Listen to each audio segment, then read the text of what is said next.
দর্শক, সচিবালয় ব্রিফ করছেন প্রধানমন্ত্রীর উপদেষ্টা ডক্টর জাহিদুর রহমান। আমরা চলে যাচ্ছি সেখানে।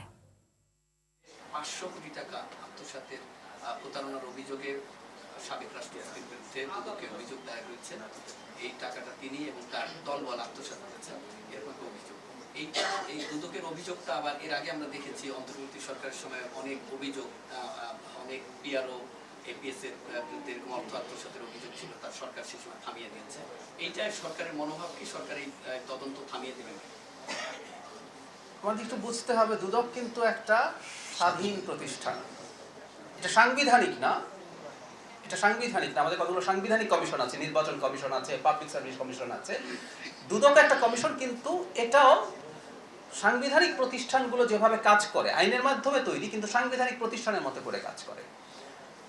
নতুন আমাদের এখন কমিশন নেই, কমিশনটা তৈরি হবে এবং আমি এখানে সরকার থামিয়ে দেওয়ার আসলে কিছু থাকবে না। কমিশন স্বাধীনভাবে কাজ করবে এবং আমরা এটুকু বলতে চাই যে সরকারের পক্ষ থেকে সরকার চায় দুদক এমনভাবে তৈরি হোক এবং দুদক ইন্ডিপেন্ডেন্টলি কাজ করবে। আমি আগেও একদিন বলেছি, দুদক শুধু আগের সরকার বা অন্য সময় কি হয়েছে আমরা সেটাও এক্সপেক্ট করি না। দুদক এই সরকারের সময়ও কেউ কোনো দুর্নীতিতে জড়িয়ে পড়ছে কিনা সেই ব্যাপারে তারা পদক্ষেপ নেবেন, সেটা আমরা আশা করি। সুতরাং যত মামলা হচ্ছে বা যা যা হচ্ছে, আমরা আশা করি ভবিষ্যতে খুব অল্প সময়ের মধ্যে দুদক গঠিত হতে যাচ্ছে। সেই দুদক নিশ্চয়ই তারা তাদের স্বাধীনভাবে এই কাজগুলো তদন্ত এবং প্রয়োজনীয় ব্যবস্থা তারা নেবে। বিশেষ করে আচ্ছা, এক সেকেন্ড, ওরই একটা প্রশ্ন করতে চাই।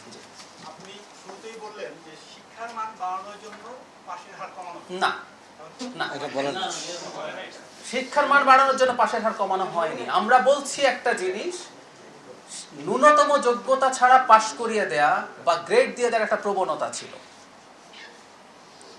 মাননীয় শিক্ষামন্ত্রী তার বক্তব্যে এটা জানিয়েছেন। এগুলো প্রত্যেকটা মাফিয়াদের টুল, যে আমি মানুষকে বাংলাদেশের 2 লাখ মানুষ বাচ্চা বা কখনো 2 লাখের বেশি বাচ্চা এ প্লাস পেয়েছে, মেক পিপল হ্যাপি। কিন্তু এতে তো সংকট তৈরি হয়েছে। আপনি কি দেখেন নাই? আপনি এখন সার্চ করলে রিপোর্ট পাবেন, ঢাকা ইউনিভার্সিটির ভর্তি পরীক্ষায় পাস মার্কই পায় না 2টো জিপিএ 5 পাওয়ার পর। সো মান বাড়ানোর জন্য আমাদের মানটা যে জায়গায় আছে আমরা সেটা আসলে দেখতে চাই। মান বাড়ানোর জন্য তো অন্য সব কাজ আছে, আমাদের টিচারদের ট্রেনিং থেকে শুরু করে কারিকুলাম। কিন্তু এই প্রবণতাও দিনের শেষে শিশুদেরকে এক অর্থে মান বাড়াতে সাহায্য করবে, কারণ তারা মনে করবে আমাকে আমার পাস, আমার গ্রেড অর্জন করে নিতে হবে।